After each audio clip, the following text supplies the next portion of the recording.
Buenas tardes. Primero que quiero decirles que para Editorial Dauro, esta obra de Eduardo Ortega, titulada Relatos del Espino, es un milagro. Este libro, aunque dividido en dos partes, Relatos del Espino y La Llamada, es en conjunto un tratado casero sobre los milagros. Porque este libro, como toda la literatura, es un milagro. Escribir es un milagro. La verdad es que en unos autores más que en otros, no es el caso de Eduardo Ortega, y él lo expresa muy bien cuando dice que en una entrevista que lo que él pretende es aportar ideas y soluciones a la vida que nos ha tocado, para mí, sufrir, diría yo, por los tiempos que corren. Él es optimista, por eso digo que es también una solución milagrosa a todos estos conflictos, y dice que en este aspecto invito a la gente a que no desespere y que piensen que existen los milagros. Seguimos con lo mismo. Lo que sí he apreciado yo en este libro de gratísima y amable lectura es que es un libro profundamente andaluz y como tal profundamente religioso. Entre otras razones porque el pueblo andaluz es demasiado afectivo para no ser religioso. En general esto puede decirse de todos los pueblos. No hay pueblo que no sea creyente. Solo los individuos alcanzan la actitud agnóstica. Los pueblos necesitan creer, si no se extinguirían, ya que no hay nada tan biológico como una creencia. No quiero decir más, solamente que estamos encantados de presentar el relato del Espino de Eduardo Ortega. Y me dejo el turno a nuestro amigo Víctor Corcova, que dirá cosas muchísimo más interesantes. Muchas gracias.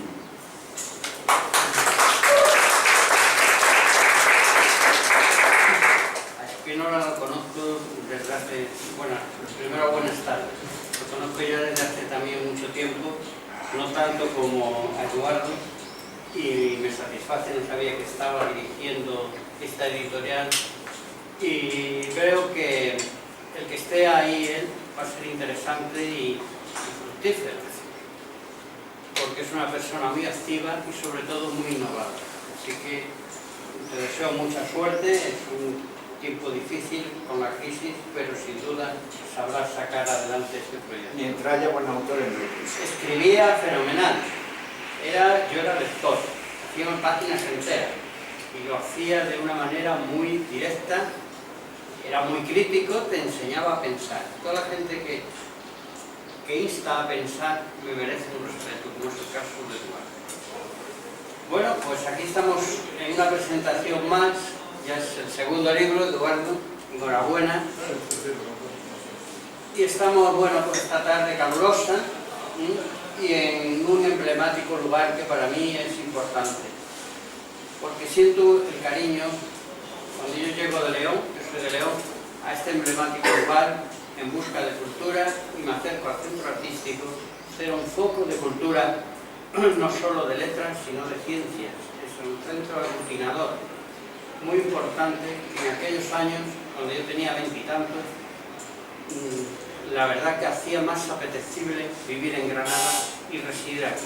Esa fue una de mis grandes pasiones, por la cantidad de escritores de la talla que ya han fallecido, como Paco Izquierdo, Fernández Castro y tantos otros amigos. Entonces, presentar hoy este libro en este marco, pues realmente me emociona. Bueno, yo hice además el prólogo del libro, lo digo en el prólogo, a los amigos uno siempre les escribe con el corazón. Voy a ir leyendo un poco para no alargarme, para que realmente el autor del libro pueda. Pienso que el padre de esta criatura da luz a un libro que es un abecedario, principalmente lo decía Espínola, es un libro del alma y para el alma.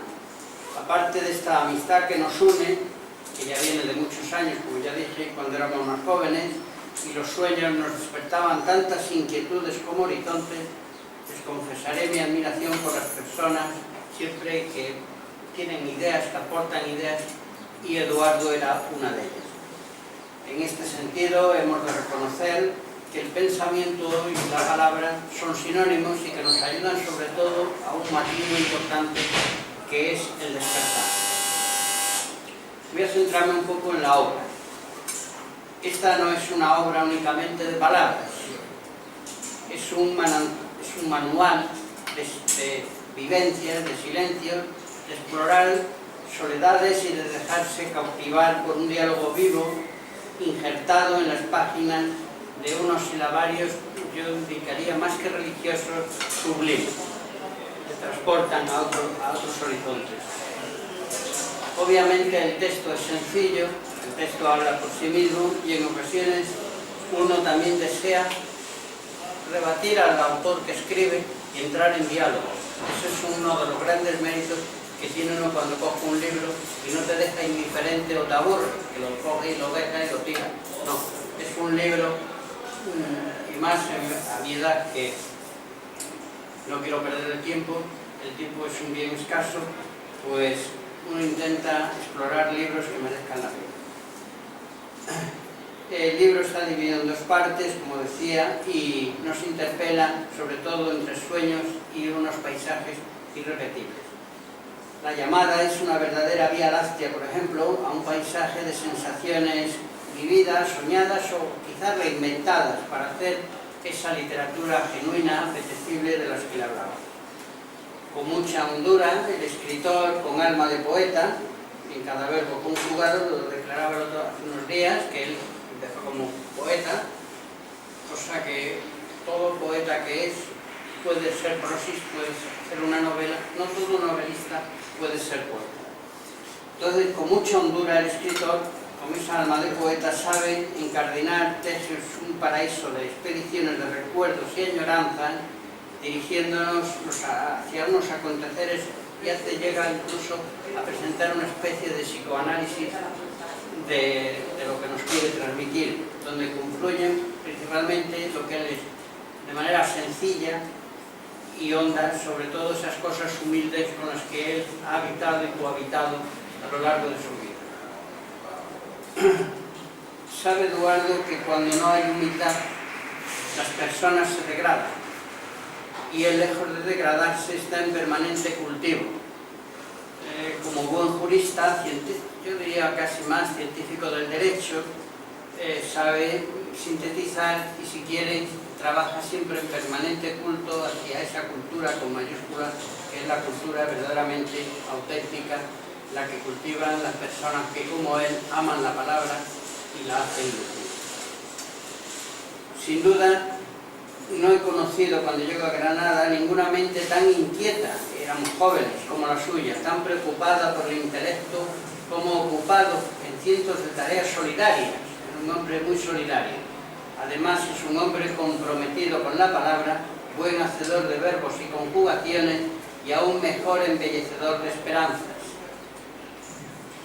Por ello, con estas mimbres, da testimonio de las muchas vivencias vividas.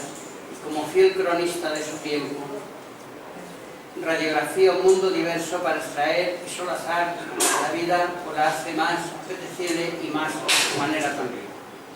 Aparte de ser un lector empedernido, Eduardo es también un escritor de autenticidades y sabe observar y, sobre todo, sabe mirar más allá para alargar quizás la vida. Un poco el escritor lo que hace es alargar la vida, ahora nos lo comentará él desde su experiencia, para recrearse de alguna manera hacia esa belleza. En la parte del libro que titula La llamada, se llega a confundir la voz con la pintura que se entrevé y una buena manera de leer la vida y de subirse a una abundante serie de reflexiones sobre las principales cuestiones de nuestra propia existencia.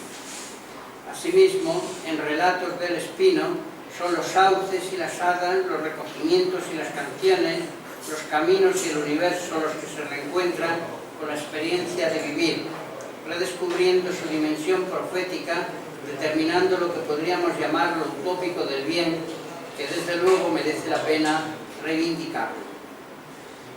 Indudablemente, el padre de la criatura escribe conforme va reflexionando, o sea, conforme va viviendo, él va transcribiendo lo que va y vive. Después, las cuartillas se clasifican en manera de llamarnos o en manera de decirnos.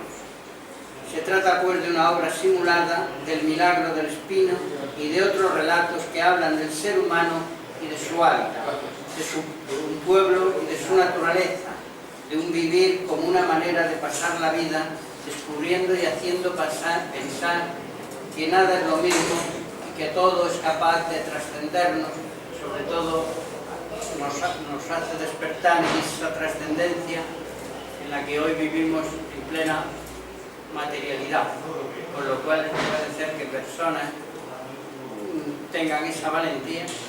Eduardo es un hombre valiente, escribe a cara descubierta, por eso no está en los círculos de poder, porque es una persona crítica, una persona mística, pero como tal te hace reflexionar, pero también te hace a ti pensar.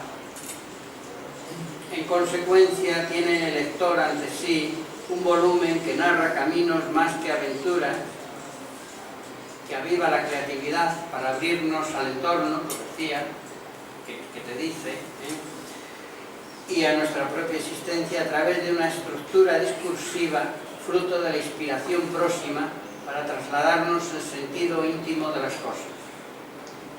Sin duda un buen desafío para el hoy, más inmediato, porque el mañana ya es nuestro y nos pertenece a todos. Por consiguiente, y ya voy a finalizar para que él pueda hablarnos con tiempo, porque lo importante siempre es escuchar al que es el autor del libro. Sin duda es un buen compendio de cabecera porque en él está todo el espíritu humano con sus luces y sus sombras. A partir de este momento, el libro ya será patrimonio de sus lectores, será un libro que pasará desapercibido como todo lo que hace en Granada. Parece que aquí en Granada hay solo 2 o 3 escritores y a veces es una pena, ¿no? Por eso felicito a las editoriales estas que apuestan, y el libro es que no puede morir. No sé, yo quizás sea de otra generación, yo cuando me pongo delante del ordenador necesito imprimir el libro, sentirlo, escribir sobre él. Y este libro que presentamos esta tarde te incita a escribir, a decirle, no, pues aquí yo discrepo, no, está bien, aquí me sumo a esta reivindicación. Enhorabuena, Eduardo, por este libro y que no desfallezcas, porque lo bueno siempre es cosa de minorías, no es cosa de mayoría. Entonces hay que persistir, y el arte de editar y de este sacrificio por la cultura con mayúscula, esa cultura libre e independiente que reivindicamos continuamente, y yo siempre lo hice, los que no nos casamos con poderes ninguno, lo tenemos más difícil, los que no tenemos el foro de las universidades porque no somos profesores, lo tenemos más complicado. Por eso, y ustedes esta tarde, acompañando a Eduardo, pues hacen ese esfuerzo, y también en su nombre le quiero agradecer que estén presentes y que apoyen a esas personas que tienen ese afán por hacer llegar lo que verdaderamente sienten y que a nosotros, cuando menos, nos hace reflexionar. Buenas tardes.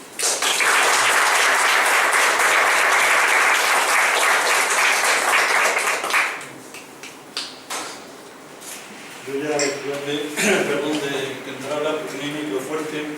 Después de tanto, no sé si voy a repetir algunas cosas que se han dicho. Yo había preparado aquí 15 folios. No sé, bueno, tampoco es demasiado, pero bueno, un poco para exponer un poco, explicar el sentido de por qué se escribe y el sentido del libro. Bueno, en primer lugar, como en una palabra de agradecimiento a todos los asistentes, al Centro Artístico y Literario de Granada y Científico, a la Editorial Dauro y al gerente don Francisco Espínola y todo su personal, a mi familia por su apoyo también y paciencia, a Víctor, al periódico Ideal de Granada, a don Antonio Arenas, que también me hizo la entrevista, al Valle de Crin también, que me han brindado una oportunidad de colaborar en su taller de escritura y cada mes, etc. El tema de cómo empezó el libro, cómo empecé a escribir, pues simplemente es una anécdota de que cómo te viene la inspiración un día, un niño del pueblo y tal, y empiezas a escribir, te vienen cosas a la cabeza. Y ya digo en el periódico, el maestro se creía que yo las copiaba y no eran mías. Digo, bueno, si usted lo dice, pues ya está. Yo ahora voy a citar aquí unas cuantas cosas. No soy profesor de universidad, pero bueno, creo que cuando veáis lo que he escrito, pues puede tener un cierto nivel. El problema de escribir o no escribir es que se pueden decir demasiadas cosas o no decir nada, porque con silencio también a veces se habla, ¿no? Los silencios también a veces se habla, hay demasiados silencios también en la vida. Pero en fin, empecemos hablando de los relatos. Los relatos están cogidos de la experiencia de la vida. Un amigo que se suicida, por ahí empieza, que fue realmente real. Una madre que pierde a su hija. Una familia que vive en armonía y sin estrés, algo difícil en estos tiempos que corren, o simplemente alguien que da gracias a Dios por vivir un nuevo día. Somos muy exigentes con lo que queremos, pero nos olvidamos de lo que tenemos. Aprender a dar las gracias no es fácil, y muchas veces, como dice el refrán castellano, dice el villano muchas veces, o la persona, digamos, sin cultivar, pues no perdona ese favor que recibe, o que le hace. Por encima de todo, muchas veces cabalga el pundonor y el relato una invitación a acercarse a la vida de manera sencilla y callada, dejando a un lado aquello que nos impide vivir en paz. Los relatos nos hablan a modo de cuentos, como cuando la abuela o una madre que recogía las tradiciones orales en nuestros pueblos nos enseñaban o contaban cosas, y algunos de ellos, al igual que los refranes, encierran una pequeña o sencilla enseñanza para la vida. Los relatos nos invitan a repensar esa realidad que describen, nos invitan a imaginar los personajes, a soñar y meternos como parte de la trama, pero a diferencia de la novela, que sigue la exposición, un nudo y un desenlace, aquí la obra es como un cuadro impresionista, que no la vemos de golpe, sino a base de pequeñas pinceladas. Así describimos el paso del tiempo, la luz, las estaciones, el color, los sonidos, los recuerdos, la añoranza, que evocan al autor cosas, acontecimientos, y como mero notario o transmisor de la realidad, quiere compartir con los otros su mensaje universal lanzado al viento, como ya el gran poeta gaditano universal, don Rafael Alberti, al hablar en el poema, en su balada de los poetas andaluces: no es más hondo el poeta en su oscuro subsuelo encerrado, porque su canto asciende a lo más profundo, cuando ya, abierto en el aire, ya es de todos los hombres.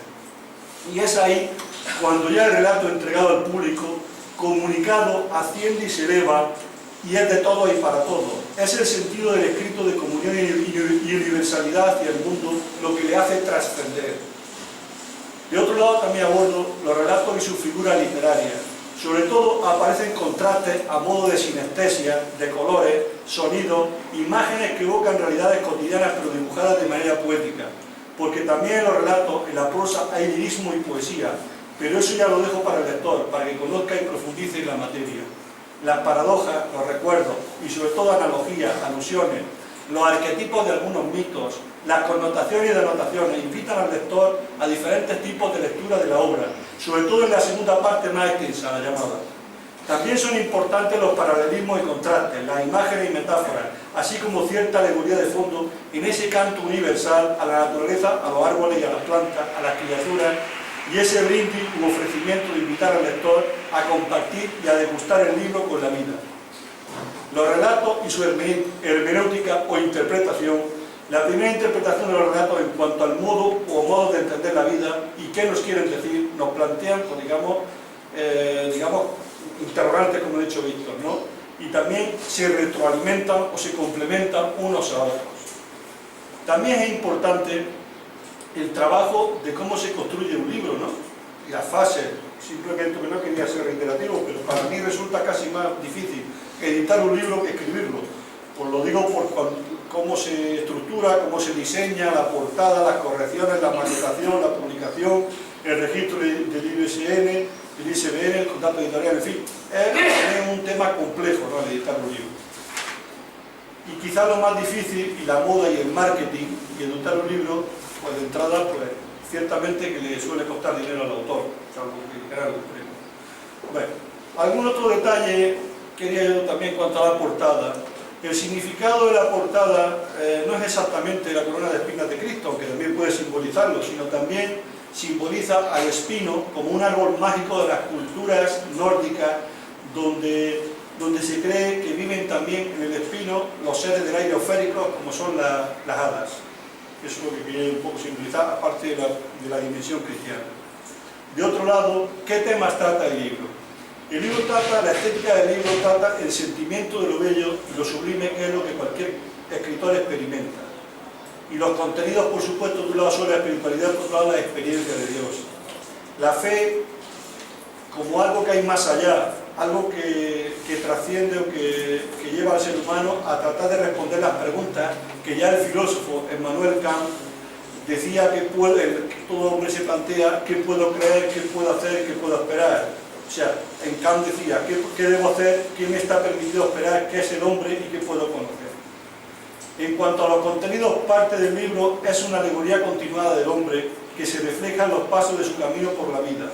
Hay diversos elementos que confluyen de manera interrelacionada y que no siempre podemos separar: la creatividad, el paisaje, la unión de los mitos cristianos y profanos, el hombre y su relación con la naturaleza, y, como diría el escritor transcendentalista americano David Henry Thoreau, las sensaciones que experimentamos al caminar en medio de la naturaleza, el paisaje en Granada, los paisajes paisajistas y románticos, etcétera, ¿no? Las vivencias desde la mismidad del ser, la intrahistoria, como diría don Miguel de Unamuno, de cada uno, o sea, la vida de cada uno particular, y cada vez que lees este libro lo revive en tu historia personal y lo compara, lo retroalimenta o simplemente te evades y te liberas. La capacidad del ser humano también de extasiarse y de soñar, la capacidad del ser humano de crear, cambiar, construir, porque poeta significa, bien en el griego, poietes, poietu, el que hace o crea, y lo podemos completar con el verbo griego egeneto, que significa lo que quiere llegar a ser. La obra es un embrión que se incrusta en el alma, en el corazón y la mente del poeta, y poco a poco, como una semilla, con paciencia y trabajo, se va desarrollando, como una pequeña planta, ¿no?, que va creciendo en silencio. Aunque la obra siempre estará inacabada, porque puede ser mejorada al infinito, pero la imperfección también forma parte del ser humano. Hay autores que han vivido auténticas desesperaciones o ansiedades por ese neuroticismo de no estar conformes con aquello que terminan de escribir. Es algo así como una tenaz insatisfacción y condena. Frente a ello, yo me acojo a la tesis de Refrán, y citaré la frase en francés, que así me salió. Dice que el hombre sincero cherche un bon cheval pour fuir d'après d'avoir crié la vérité. Que el hombre sincero busca un buen caballo para huir después de haber gritado la verdad. Yo he acabado la obra, he gritado la verdad, mi verdad, tu verdad, y más o menos la he corregido y perfeccionado, y ya está, y no quiero corregir más. Hay un momento que ha gritado la verdad, tu verdad, y ya está. Aunque luego venga después alguna corrección estilística u ortotipográfica que es de agradecer para ordenar el texto. Pero también quiero recordar a autores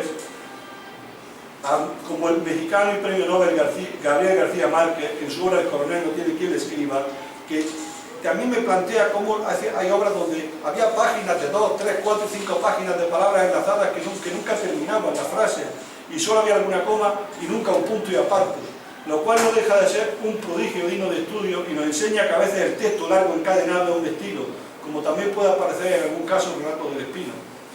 Porque yo también tenía, cuando el corrector decía: no, es que mire usted, no, es que hay frases que pueden ser muy encadenadas, no tiene por qué ser cortas. El autor le interpela y le intriga todo en la vida: la alameda, los ángeles, la tarde, el silencio, los pájaros, los niños, pero también intuido sentía un ángel o una realidad espiritual a través de las teofanías o fenómenos de la naturaleza, como diría el antropólogo y etnólogo Mircea Eliade. Para un psicólogo psiquiatra ateo dirá que eso es una catexia del yo, o un tropezón del inconsciente, o un espejismo, el ver al otro lado, o simplemente un estado temporal del delirium tremens o cercano a la locura. Pero porque los que ven imágenes son los borrachos, alucinados, los locos. Pero ¿acaso no lo pueden ver o abstraer las personas normales? Y en este aspecto yo había consultado siguiendo autores como el psiquiatra austriaco Víctor Frank, del cual es seguidor insigne de la misma escuela psiquiatra de origen granadino, don Luis Rojas Marcos. Podemos pensar que la capacidad de intuir, de progresar, de cruzar umbrales e ir más allá de intuir es algo real y posible, dentro de la cordura. Y así lo analiza en su obra el autor Víctor Frank, El hombre en busca de sentido. Y otros autores como Carl Gustav Jung, el famoso neuropsiquiatra suizo, analizando los símbolos y sus estereotipos y arquetipos, nos hizo comprender esos arquetipos. Y también en la obra presenta El gato del espino hay arquetipos y símbolos muy claros: un milagro, un paisaje, la naturaleza, los seres de otros planos, ángeles, duendes, hadas, una niña, etc. Y ahí quería yo llegar. a la capacidad de actuar y comprender y crear de manera simbólica por el escritor, de expresar ideas y de comunicarse. Porque, ¿qué es el lenguaje poético sino una abstracción de la realidad para poder entablar una acción recíproca de entenderse que se proyecta a los otros, al lector como un diálogo interminable? Pero este lenguaje está presente no solo en el ser humano. La moderna biología y neurobiología estudia que también las plantas sienten, no solo los animales, que todo ser vivo en su nivel evolutivo también se expresa. Es algo así como comprender que si cuidas una maceta, si la cuidas con esmero, la misma estará brillante y bella, como la flor del Principito. Es lo que trata de expresar el relato de la presente obra de la flor que sonreía, como también las plantas expresan sensaciones y no hablan de su lenguaje. También quería yo ya, pasando a otro capítulo, hablar del tema de los milagros. ¿Qué antecedentes tenemos en nuestra literatura de autores que habían tratado el tema de los milagros? Por supuesto, y yéndome a la Wikipedia y al ordenador sin ser pesado, pues tenemos antecedentes que todos hemos estudiado en el instituto, los milagros de Nuestra Señora, ¿no? de Gonzalo de Berceo, ¿no? En el monasterio de San Millán trataban del tema de milagros. Luego hay otro libro también, y para no cansar, del autor Alfonso María de Ligorio, italiano, que no lo hablan de los redentoristas, que también nos hablaba de la gloria de María. Pero quizás el que mayor me llamaba la atención y me voy a detener un poco más,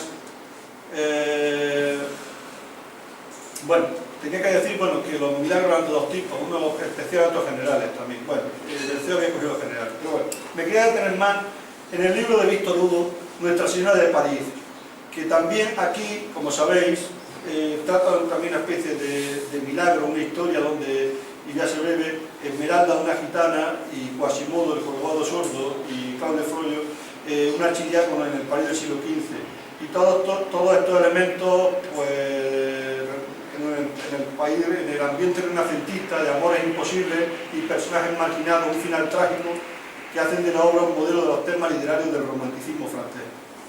Y por último, hablando también de los antecedentes también místicos granadinos de los milagros, cómo no citar aquí, que estamos en la calle de al lado, el sentido místico de la obra del insigne escritor granadino don Ángel Garibé, y la obra El escultor de su alma, en el cual nos plantea una serie de interrogantes como era ¿qué es la vida que vivimos? ¿Qué es el dolor que sufrimos? ¿Es el placer que gozamos? ¿Es la idea que pensamos?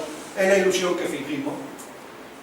Con estos antecedentes ya nos hemos situado un poco en el tema de, bueno, porque los milagros ya hay mucha gente que había escrito, ¿no? Con carácter de moda.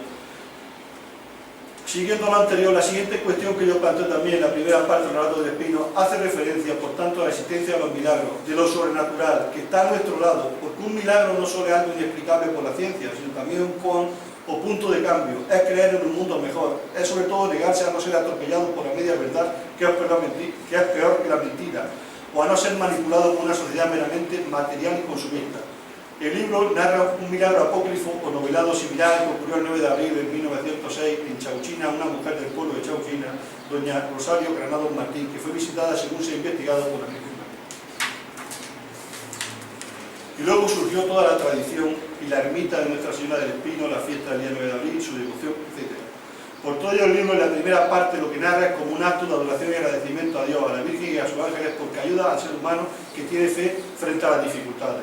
Este pensamiento choca claramente de manera visceral e interpela al que se confiesa ateo, que solo ve el fenómeno como una mera aglomeración de gente, de un estallido cultural acerca de una costumbre o fiesta, pero nada más. Lógicamente, la postura del escritor no es exactamente la de ser un censor o juzgar tal situación, sino simplemente ser testigo o recoger aquellas impresiones de la revelación, entre comillas, inspirada y comunicada a los demás. Es algo así como anunciar el gran querigma o proclamación de lo que tú has incluido, y luego dejar a cada uno que reflexione en su silencio esa lectura de cuando el libro lo haces tuyo y te lo comes y lo meditas y lo vomitas. A este respecto, y enlazando lo de cuando el libro se come y se vomita, pues me vino la referencia, cómo no, siendo diplomado en ciencia bíblica, de la Biblia, que nos explica un texto singular en el Antiguo Testamento, uno de los profetas mayores, el profeta Ezequiel, en su capítulo 3, versículo 3, nos dice: entonces me dijo, hijo de hombre, alimenta tu estómago y llena tu cuerpo de este rollo que te doy. Yo y lo comí, y fue en mi boca dulce como la miel. Y luego sigue, y abrí pues mi boca, y me dio de comer el rollo. ¿No? Entendía que entonces no había libros como ahora están, sino que eran rollos, papílogos rollos que estaban enrollados, sobre todo de papel, de pergamino, de cordero y cosas de estas. Entonces por eso habla de rollo, estaban enrollados, ¿no? De hecho la Torá era libros enrollados, ¿no?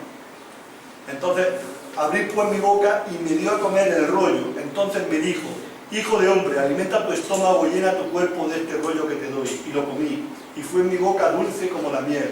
Me dijo además: hijo de hombre, ve a la casa de Israel y háblale con mis palabras. Y él lo desenrolló delante de mí, y estaba escrito por delante y por detrás, y en él estaban escritas lamentaciones, gemidos y ayes. Y por último ya enlazo con el último libro de la Biblia, que también habla del rollo, el Apocalipsis, que también dice el autor, supuestamente San Juan: tomé el librito de la mano del ángel y lo devoré, y fue en mi boca dulce como la miel, y cuando lo comí me amargó las entrañas. Y vuelvo a decir: entonces fui al ángel y le dije que me diera el librito, y él me dijo: tómalo y devóralo, te amargará las entrañas, pero en tu boca será dulce como la miel. Por otro lado, en las conclusiones de esta observación, que invita a que degusten también la obra del Relato del Espino, yo digo: el conocimiento es dulce, pero también nos confiere responsabilidad, compromiso, nos plantea interrogantes. También la siguiente cuestión que se plantea es si el ser humano es algo más que huesos, vísceras o tendones, y esto se aprecia en la medicina, es decir, si simplemente nos regimos por normas frías e insensibles o somos algo más. El libro es una llamada e invita a pensar en esas otras realidades más sutiles, las cuales la vida con sus prisas nos ha robado el tiempo de pensar en ello. Pensar en la familia, en los abuelos, en la infancia, en los recuerdos, pero también en los cambios y en la espiritualidad. Por eso el libro interpela y dirá porque para muchos, sobre todo los altos, dicen: ¿qué hacen ahí las monjas encerradas en el convento, las hermanas clarisas capuchinas, rezando, perdiendo el tiempo en medio de su clausura, alejadas del mundo? Y el autor de manera poética dirá que mandan mensajes, avisos de oración a Dios, señales hacia los cielos, rezan sin cesar por el mundo y por todo el mundo, ponen en marcha a modo de un gigantesco molinillo de oración que se expanda a los cielos. Y luego queda la incógnita para el creyente de cuando Dios responde y cuando no, de la cruz o simplemente el silencio de Dios, que un día siempre debe de tener respuesta, a lo mejor no cuando nosotros queremos, pero siempre habrá una. Pero también hay una frase clave que siempre me ha llamado la atención y que expresa lo que, digamos, la estructura que quiero expresar en el libro, la presente obra, que es la verdadera comunión del hombre, depende de su comunión con aquello que le trasciende. Y podemos tener comunión con humildad, como he dicho antes Víctor, como hizo el pobrelo, pobrecillo de Asís, San Francisco, el hermano Francisco, con los pájaros, las flores, o con el Cristo crucificado de la ermita de San Damián, o simplemente con un paisaje, con una flor o un animal. Pero claro, algunos pueden acusarme de panteísta, es decir, de que todo es Dios en la naturaleza, pero yo les diré que el libro es un libro metafórico y simbolista, y en ningún momento proclama la fe más allá de lo que cada uno crea o quiera creer. Por ello, la segunda parte es una antinomia o paradoja de precisamente cómo experimentamos esa otra realidad por otro camino complementario, que no es el de la primera revelación especial o cristiana, sino la general, la naturaleza. Detrás de todo lo anterior, y para ir un poco concluyendo, podemos entender que el escritor es libre de pensar, de sentir, de soñar, de trascender, pero también es en cierto modo deudor de su idea, de su aprendizaje, de sus creencias. El escritor lleva el barco velero de cada renglón o página como un acto mágico. Y a este respecto también busqué una cita del autor famoso psicólogo José Antonio Marina, donde titula La magia de escribir, ¿no? Y cita a José Antonio Marina, dice: todo ser humano, decía Ortega y Gasset, tiene una misión de claridad, es decir, de iluminar un trocito de la realidad, como es este libro. La realidad está en un estado salvaje hasta que no la ilumina la palabra. Escribir es abrir un claro en el bosque de las experiencias confusas y poner las cosas en limpio. También es un umbral en su momento poético más alto que nos comunica una experiencia privada que puede considerarse universal. En definitiva, lo que se trata es de lo que busca que el alma acecha, triste y perspicaz, la fiesta del día en que encuentre salir a la luz, ¿no? Por todo ello, también cita el autor, cita aquí un poco un poema de Neruda que habla de la oda a la claridad, pero no me quiero hacer muy cansado y simplemente voy a leer un poco nada más. La tempestad dejó sobre la hierba hilos de pino, agujas, y el sol en la cola del viento, un azul dirigido llena el mundo. Oh día pleno, oh fruto del espacio, toco el agua marina, sabor de fuego verde, de beso ancho y amargo, tiene la nueva ola de estar de este día. tejen de trama de oro las cigarras en las alturas, o no. Bueno. De otro lado, en la escritura hay también algo mágico, porque en todas las culturas, especialmente la escritura, ese ha sido un vehículo de comunicación de lo sagrado, de las creencias. A este respecto, el etnólogo y antropólogo escocés George Fraser, en su obra La rama dorada, analiza las distintas creencias, la magia, las religiones, así como esta obra trata de manera simbólica de un análisis introspectivo hacia nuestras creencias, la fe cristiana o más allá, incluso otras como un panteísmo o un monismo, o un entender la realidad como un todo envolvente o más allá. De cierto modo yo me he inspirado un poco también algunas cosas de la obra de Fraser. Y también, cita aquí una palabra un poco rara, en cierto modo también se plantea como un hilozoísmo. En definitiva, un término que designa una concepción del mundo atribuida a los primeros filósofos milesios o griegos, también habitantes de la costa de Asia Menor, en las cuales estos filósofos presocráticos intuyen a la naturaleza como algo animado, es decir, por lo que podríamos definir el hilozoísmo como la consideración de que hay alguna especie de animación en la materia, incluso sensibilidad y espontaneidad en sus actuaciones y respuestas. En el caso de Tales queda ejemplificada con la piedra imán, de la cual se observa que atrae a los metales. Yo, en cierto modo, hablo también en el libro de ese ángel del camino que nos da una piedra, por eso lo he cogido en comparación, donde está escrito el nombre, no en el libro de la vida. La consideración de que la naturaleza es animada hará pensar, por ejemplo, que el imán posee un alma o ánima, la cual es su fuente de movimiento. Esto entronca con la doctrina de otras religiones orientales, como el hinduismo y budismo, y los registros acásicos, o la propia tradición islámica del ángel escribidor, el ángel que escribe o apunta en el libro de la vida las obras de cada uno, y que también aparece en la literatura apocalíptica cristiana que trata este tipo de obras, sobre todo en el Evangelio o la literatura apócrifa y apocalíptica. En definitiva, se trata de intuir ese sexto sentido que el relato del Espino, a la hora de soñar, imaginar, te invita a ti como lector. Pero también quiero abordar otra perspectiva, que es la personalidad del escritor como personalidad creadora. Y en medio de la personalidad creadora, parafraseando al psicólogo americano Abraham Maslow, en su obra que se titula La personalidad creadora, en su magistral obra del mismo nombre, los mitos se repiten y la trascendencia también, porque hasta los segundos que están pasados, todo es trascendente, como el tiempo que es trascendente, ¿no? Como vamos envejeciendo, todo es trascendente. También hay una trascendencia desde la cultura, de la persona autorrealizadora o la persona que busca un sentido de lo universal, como miembro de la especie humana. Sin embargo, nosotros estamos arraigados en una cultura particular, en este caso en Granada, en Andalucía, pero que se alza más allá de esta cultura y puede decirse que es independiente de ella en varios sentidos y que la contempla desde lo alto quizás como un árbol que tiene las raíces en la tierra, pero cuyas ramas se tienden a lo alto y no pueden mirar la tierra donde arraigan sus raíces. He escrito sobre la resistencia de las personas, bueno, esto ya lo viene a cuento, la resistencia que podemos tener la persona autorrealizadora de la culturación. Bueno, no sé. La trascendencia también como experiencia mística, la trascendencia como aceptación del mundo natural. La identificación en el amor, por ejemplo, a la naturaleza es una forma de trascendencia. Trascender las propagandas, trascender las opiniones de otros y autoafirmarnos a riesgo de caer en el error. También hay quien tiene miedo a confesar la fe, incluso se ridiculiza por el sistema.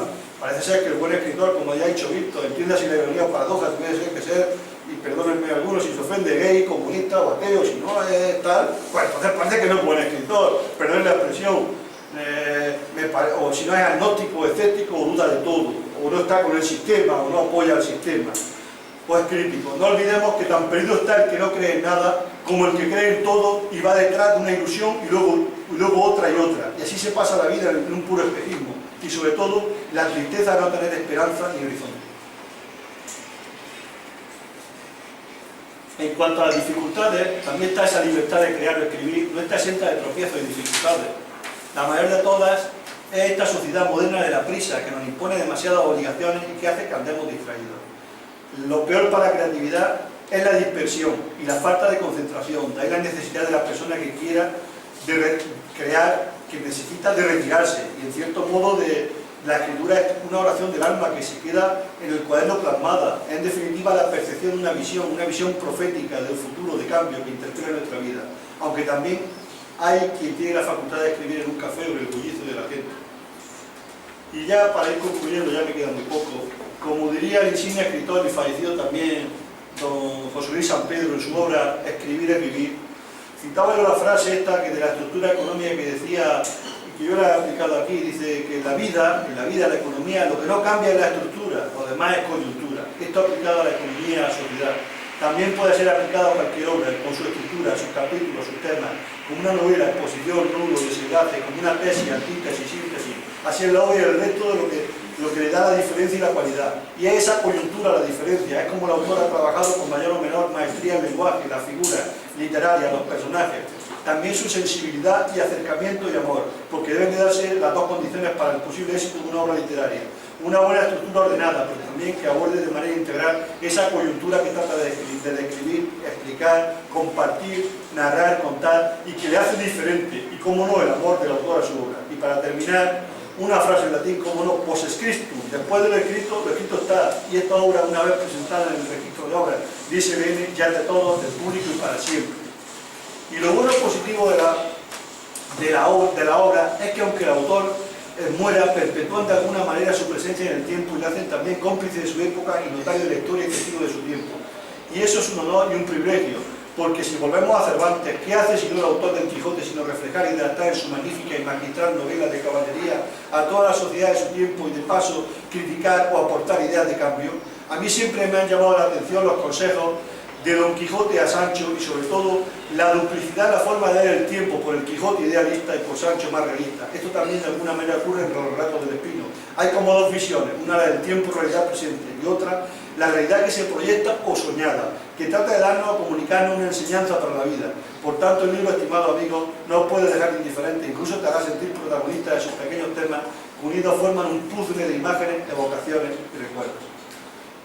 Y ya pues al final sí voy a compartir 2 o 3 lecturas y nada más, ¿vale? Disculpadme si ha sido demasiado, pero simplemente era una visión un poco, pues de aportar un poco a lo que he hecho. Entonces, voy a leer como 3 relatos, o quizás 2, porque ya la obra... Uno va a ser El camino de la Torre de Romilla, de la primera parte, dice, a 538 metros de altitud, se alza la torre de Romilla de Roma, una torre nazarí que besa la vega en medio de sus campos y alamedas. Se cuenta que fue allí donde antaño ocurrieron una serie de fenómenos singulares, como la aparición de unas luces similares a las de la Santa Compañía gallega. El escenario que se dibuja tiene un perfil bucólico, las nubes se entremezclan con los tornasoles de la vega granadina, dándose un color especial entre gris y pardo, moteado en el invierno. La vega se asemeja al corazón de sus habitantes, es doble y profunda. El suceso que nos acontece data de finales del siglo XIX y principios del XX. Por aquel entonces apenas había luz eléctrica en los hogares del Soto de Roma. La buena gente del lugar se tendrían que alumbrar con faroles, candiles, alcuzas o cualquier otro elemento como el gas para poder ver en la noche. Se cuenta que las calesas y diligencias de los cortijos de la torre pasaban a oscuras por la vega, llevando a los lados 2 faroles con candiles o velas encendidas. La aparición de luces misteriosas no fue el único fenómeno extraño del lugar. Algunas fuentes también apuntan a visiones de aparecidos. Todo ello ocurrió en la misma época en la que Rosario Granados vio a la Virgen. El revuelo fue tal que por aquel entonces los aldeanos decidieron contarle lo ocurrido al cura. La noticia corrió como la pólvora y enseguida llegó a oído del arzobispo y nadie, en cualquier caso, juzgó aquellas apariciones de luces como algo terrible, maligno, demoníaco. Al contrario, eran luces y señales celestiales, pero también los ángeles acompañaban en su aparición a la Virgen. Por todo es conocido que la Virgen es reina de los ángeles y los cielos, y así que no es de extrañar esta aparición conjunta. Luego, años más tarde, la prensa comenzó a tergiversar lo ocurrido. Voy a cortar ya por el tema del otro, para no serme pesado. Voy a leer La flor que sonreía y nostalgia y acabo, no quiero... La flor que sonreía es una recreación de un mito griego. Mírala, esa es la flor del azahar, dijo el niño. No, le dije yo, es la flor más pequeña del jazmín que en el jardín descansa en la noche cálida del verano. Entonces nuevamente me preguntó el niño, mi vecino pequeño, si alguna vez yo había visto crecer una flor, o si la flor tenía vida propia, o si se abría o se cerraba de noche, o si la flor simplemente estaba triste. o si podía sonreír. Yo le contesté que las flores son regalos del cielo. Hay flores de los árboles, pero también de los arbustos, hay flores de agua como la del nenúfar, que alegran con su presencia los estanques. De nuevo preguntaba insistentemente, ¿pero hay algo en especial en algunas flores? Me dijo, bueno, sí, le dije yo, la belleza en sus pétalos y, cómo no, su dulce y a veces embriagador aroma. Pero me gustaría contarte a este respecto una pequeña historia, una leyenda que habla de cómo las flores hace muchos años salvaron un reino y contribuyeron a la paz del mundo. Y es que no fue que las flores nacieran de la nada, sino que Pandora, al abrir la caja de los vientos llamados Bóreas, Cirzo, Este y Oeste, llevaban consigo diversas semillas. Unas semillas eran buenas y daban flores y frutos, y otras, en cambio, daban plantas dañinas con cardos y espinos que poco o nada producen. Fue entonces cuando un titán quedó prendado de Pandora, porque ella le había regalado el viento del norte, con el que refrescaba su duro esfuerzo a la hora de construir grandes y magnas obras como faros, presas, puentes, calzadas, etc. El titán fue y subió al monte Parnaso, y allí encontró una flor especial que crecía solo a determinada altura. Tuvo que luchar con Eolo, pues no era de su grado que tal fin fuese conseguido. Sin embargo, consiguió llegar a la cima y, desafiando el pronóstico del oráculo de su pitonisa, pudo coger la flor blanca que solo crecía en su cumbre, similar a una de Weiss, y entonces después una de las musas llamada Polymnia, la encargada de los cantos sagrados y la poesía sacra, le concedió al titán el siguiente deseo.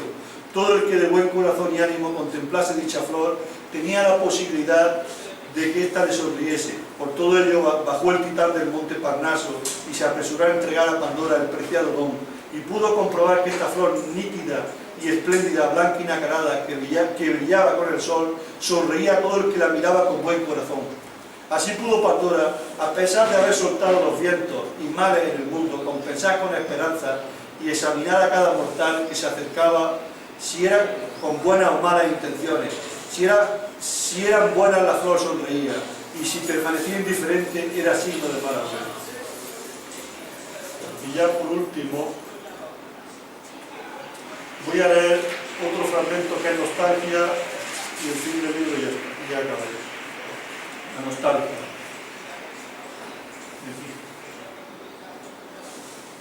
Amigo mío, quiero que te acuerdes de las idas y venidas del sendero, de cuando tú y yo estábamos juntos los dos y nada nos importaba. Amigo mío, puedo sentir la brisa de la vida que con un volumen casi inaudito me taladra por dentro y me llama para el recuerdo. Pero esta nostalgia a todo lo pasado parecía converger en el presente, en un miedo al porvenir. Esta nostalgia es poderosa y eterna, es una nostalgia que invade todo mi ser y que quiere ser humilde y poderosa y ensalza el ser y todo el corazón. Las bandadas de cigüeñas han subido a los cielos porque se acerca ya el invierno y va a otro lugar más cálido y acogedor. En la dormivela de la tarde hemos soñado las sendas y repetimos. Sentimos que la sangre y la vida nos palpita como una planicie fecunda de frutos y semillas entregada y rica. Pero la nostalgia de todo ser humano se tiende a la llamada de la vida, a la llamada de la madre de sangre y a la llamada ubérrima de la madre tierra. Y esta nostalgia no es una tristeza sin fruto, es una regla y camino que de manera fuerte y poderosa se alza a los cielos como un rayo de luz. Pero, amigo mío, también hay otras nostalgias, más pequeñas y grandes a la vez, como la de la viuda que dio todo lo que tenía, o el niño que entregó ese regalo a mamá, o el beso sencillo e inocente de una candorosa niña, o la luz del candil del faro que alumbra y es luz y guía de tantos marineros. El recuerdo, el silencio, la llamada, el amigo que se fue, el retorno, el reencuentro con la muerte como un puente hacia el futuro. Y tú, amigo mío, vas y enciendes una vela, una candela de luz o quemas incienso, y la nostalgia nos remueve el alma. Pero también será una meta a una nueva creatividad y a una creciente intuición. La nostalgia es de aquellos que se fueron, pero cuya alma permanece fiel a nuestro lado. Ellos son el camino de luz que nos reconforta. Sentimos entonces que nada está perdido, que el reencuentro es posible, que el recuerdo vivo en una humilde planta que florece en el jardín de los sueños del amor, de un corazón henchido y dadivoso. Nuevamente juntamos las manos, abramos el corazón, escuchemos la brisa que nos llama, el agua que borbotea como símbolo de la vida, la dicha incólume de cada amigo, de cada ida y venida, de cada sueño que será realizado. Mira, amigo, amiga, en el crisol del tiempo, en millones de siglos deposité el secreto de la vida. Está encerrado en lo más profundo de tu corazón. Pero no temas, si un día de repente te despierta del letargo de los días, sí, era la nostalgia. Y ya, sí, verdad que voy a concluir con el final del libro, con las 10 últimas notas que hace referencia, simplemente por lo que invita a soñar, con el abrazo de luz.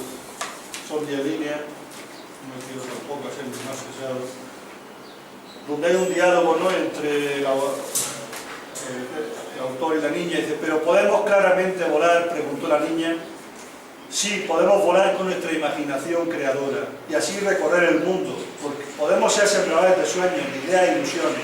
Y allí un poco más abajo, al lado del camino, podemos escuchar un leve tañido de una campana, un susurro de la brisa y del viento, una hoja que cae de un árbol, el aliento de un niño dormido en el regazo de la madre del mundo, y escuchar a un ángel de luz, el que nos entregó a ti y a mí la piedrecita grabada con nuestro nombre, y más allá del reencuentro, escuchar el silencio, el amor fuerte y poderoso.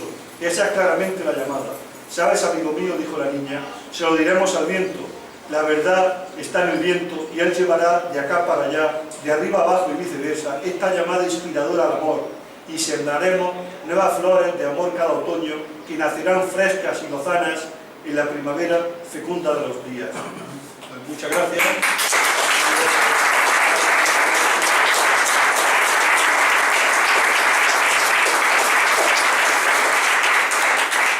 Antes de acabar, me consta que alguien de los presentes aquí ha leído el libro. Pues si alguien de los presentes quiere comentar algo del libro, alguna cuestión, pues antes no nos vayamos, vamos a tomar algo. Pues simplemente pues estoy abierto, estamos abiertos, perdón, a vuestras sugerencias, a vuestros comentarios. A ver, José Luis, animarte y darte la enhorabuena por este libro, y sobre todo por un libro que hable de la trascendencia en un tiempo de tanto materialismo y que volamos tan a ras de suelo, y darte la enhorabuena porque en el sitio que tú trabajas ha podido más la espiritualidad que hay un poquito más allá, claro, que lo prosaico, y lo importante, de hacer actas de pleno, claro, rellenar informes, rellenar informes de urbanismo y claro, cosas de esas. Bueno, claro, aparte de atenderme a mí cada 2 o 3 días para bueno, decirme todo sigue igual. bueno, esto es lo que la burocracia